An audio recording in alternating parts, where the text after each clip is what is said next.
Faut-il acheter sa résidence principale? Épineuse question.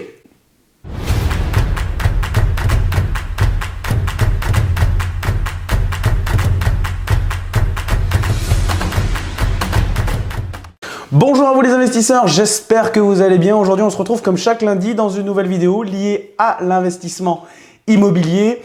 Pour ceux qui ne me connaissent pas, je m'appelle Charles Lenoble, je suis un passionné, un enragé de l'investissement immobilier et chaque lundi sur ma chaîne, une nouvelle vidéo liée à la thématique de l'investissement immobilier. Si cette thématique vous intéresse, n'hésitez pas à cliquer sur le petit bouton s'abonner et sur la petite cloche pour recevoir une notification à chaque nouvelle vidéo. Donc aujourd'hui, nous allons parler de l'épineuse question, faut-il acheter une résidence principale?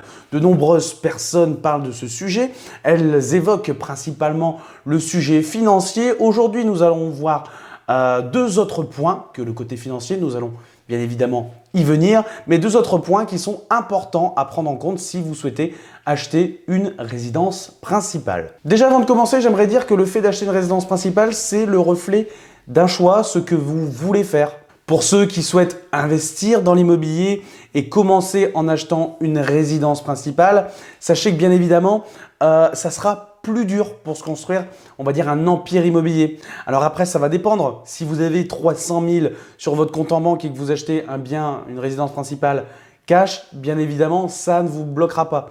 Mais pour quelqu'un qui commence avec peu de liquidité, comme moi quand j'ai commencé, bien évidemment, l'achat d'une résidence principale est à fuir.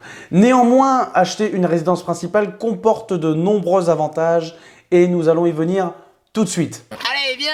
Alors comme je disais, avoir une résidence principale a de nombreux avantages, notamment la sécurité. Premièrement, avoir une résidence principale, ça évite le surendettement. Je ne sais pas si vous êtes au courant, mais la plupart des personnes qui se retrouvent surendettées en France sont des locataires.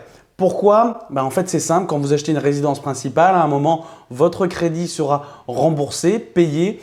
Et au moment où vous arriverez donc à la retraite, donc là où vous allez avoir normalement une baisse de votre salaire, de vos revenus, à ce moment-là, vous au moins, vous avez une maison qui est payée. Tandis que la personne qui est toujours en location, elle aura toujours les mêmes charges. Et donc là, elle se retrouvera un petit peu la corde au cou. Ah, Lord McAshley! On a pendu Lord McAshley! Alerte! Avoir une résidence principale, c'est aussi avoir du patrimonial. Vous en faites ce que vous voulez. Vous pouvez, par exemple, le donner à vos enfants. Ça, c'est un gros avantage, une belle sécurité pour vous et votre famille. C'est aussi une réserve de liquidité. Admettons, je prends quelque chose qui peut arriver quand même, c'est assez fréquent, mais par exemple, demain, vous divorcez. Je ne sais pas, demain, madame tombe sous les feux ardents d'un nouvel homme. Comment ça? Ou d'une nouvelle femme, j'ai oublié.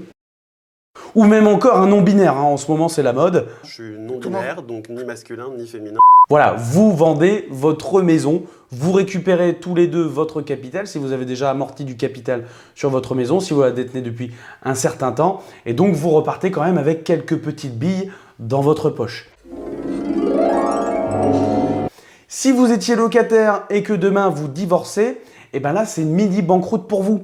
Pourquoi? Parce que vous aviez l'habitude de partager tout à deux, donc à savoir l'électricité, l'eau, ça va être aussi tout ce qui va être au niveau des loyers, des assurances, etc. Demain, vous divorcez, vous devez reprendre un logement et vous étiez locataire, tous vos frais sont multipliés par 2. Encore une fois, la résidence principale est une sécurité. Puis demain, si vous avez acheté votre résidence principale et que vous l'avez remboursée, vous voulez déménager, vous avez le choix. Vous pouvez très bien la mettre en location, la revendre, comme j'avais dit, reprendre quelques petites billes dans sa poche, de l'argent, vous l'avez compris. C'est toujours intéressant. Et dernier point sur la sécurité, quand on a une résidence principale, on ne peut pas vous mettre dehors. Demain, vous êtes locataire, votre propriétaire peut vous mettre dehors. Il veut récupérer le logement, par exemple, pour lui ou un membre de sa famille. Il a la possibilité de vous faire partir. Donc ça aussi, la résidence principale est une très belle sécurité. Donc là, on vient de voir le premier point, la sécurité d'avoir une résidence principale. Maintenant, on va voir un deuxième point dont on nous parle très peu souvent, c'est celle du confort. Quand vous avez votre résidence principale, vous mettez le confort que vous voulez. Si vous souhaitez repeindre ces murs en rouge, vous les repeignez en rouge. Quand vous êtes locataire, vous ne faites pas ce que vous voulez. Si vous souhaitez changer vos vieux radiateurs radiants en radiateurs à inertie, par exemple, Vous pouvez le faire. Si vous voulez mettre une chaudière, vous mettez votre chaudière. Vous faites ce que vous voulez. Quand vous êtes locataire, oui, vous pouvez mettre des choses en place et repartir avec. Mais par exemple, demain, vous voulez refaire l'isolation des murs de votre location. Quand vous allez repartir, vous n'allez pas repartir avec votre laine de verre. Vous n'allez pas repartir avec la peinture qui est sur les murs. Voilà, donc c'est de votre poche et vous ne le récupérez jamais. Quand vous êtes locataire, vous ne pouvez pas faire ce que vous voulez et vous devez souvent demander l'accord du propriétaire. Alors attention, le confort, c'est important.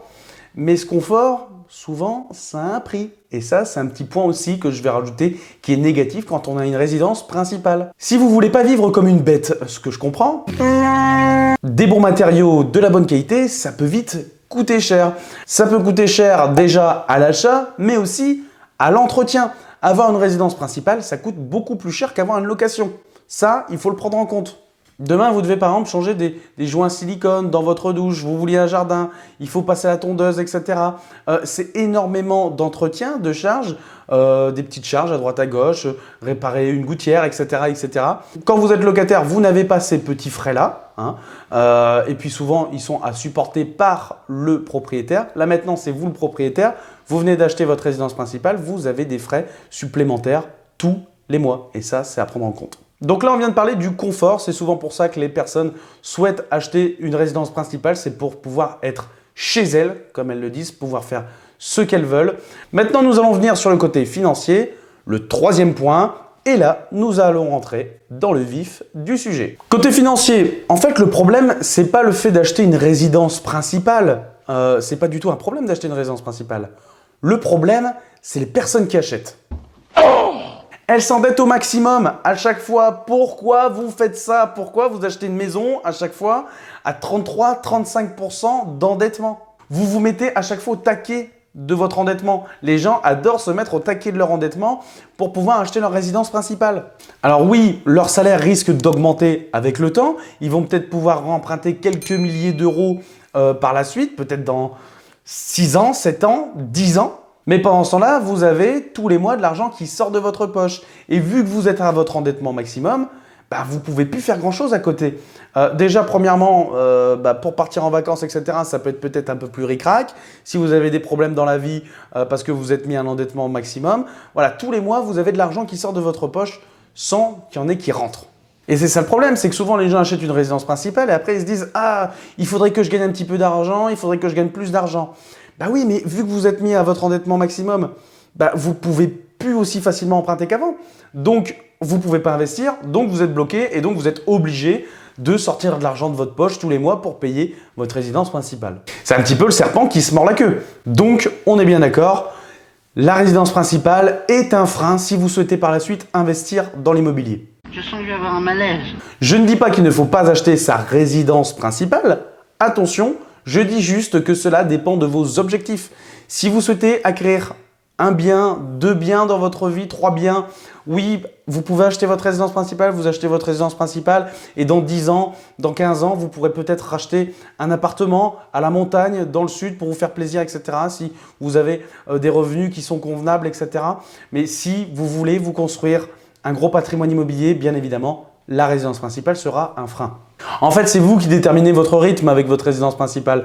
Plus vous endettez, plus vous vous bloquez dans vos investissements et moins vous endettez à 15, 20%, allez, admettons 20%, 25% d'endettement. Là, à ce moment-là, vous pouvez partir quand même sur des petits projets à côté. Je vois personnellement, j'ai des amis là qui viennent d'acheter une maison, ils n'ont pas pris leur endettement au maximum pour pouvoir faire un petit peu de locatif juste à côté. Pour vous raconter un petit peu mon histoire, moi personnellement, je suis resté très tard chez mes parents. Pourquoi? Parce que déjà, mon travail était à côté, etc. Ça me permettait d'économiser, d'investir cet argent dans l'immobilier. C'est mon choix, c'est mon rythme que j'ai choisi. Après, je suis parti donc en location. Et là, actuellement, j'achète tout juste ma résidence principale. Normalement, je n'avais pas prévu d'acheter une résidence principale. Comme je vous ai dit, c'est un frein dans l'investissement immobilier. Donc, qu'est-ce qui s'est passé? C'est que j'ai eu une très belle opportunité d'acheter ma résidence principale. Derrière, ce que je vais pouvoir effectuer, c'est de la location saisonnière lorsque je pars par exemple en interview dans le sud ou en déplacement, en vacances, etc. La location saisonnière de mon bien immobilier lorsque je serai absent à mon domicile me permettra de rembourser la totalité de mon crédit annuel. Donc déjà, c'est intéressant. Ma propre société de consultant immobilier, elle va louer des locaux dans mon appartement, donc ce qui va me rapporter en plus des loyers. Donc en fait, j'ai fait un petit montage, on va dire, financier qui me permet en fait d'avoir une résidence principale, tout frais payé. Donc voilà, ça c'est mon petit montage financier. C'est pour cela que j'ai attendu quand même assez longtemps avant d'acheter une résidence principale et j'ai fait beaucoup de locatifs juste avant. Voilà, j'espère que cette vidéo vous a plu. Si vous êtes intéressé à l'investissement immobilier, n'hésitez pas, une conférence totalement gratuite pour vous qui se trouve dans la description. Vous la retrouverez, la petite conférence Start Imo. Et n'hésitez pas à rejoindre mon groupe d'investisseurs qui comprend actuellement plus de 21 000 membres. Vous retrouverez le lien aussi dans la description. On se retrouve la semaine prochaine, lundi prochain. Si cette vidéo, vous l'avez appréciée, n'hésitez pas à mettre un petit like. C'est la seule récompense que j'ai. Et un petit bouton, le petit bouton s'abonner si vous souhaitez suivre l'activité d'investisseur immobilier. On se retrouve lundi prochain. À bientôt.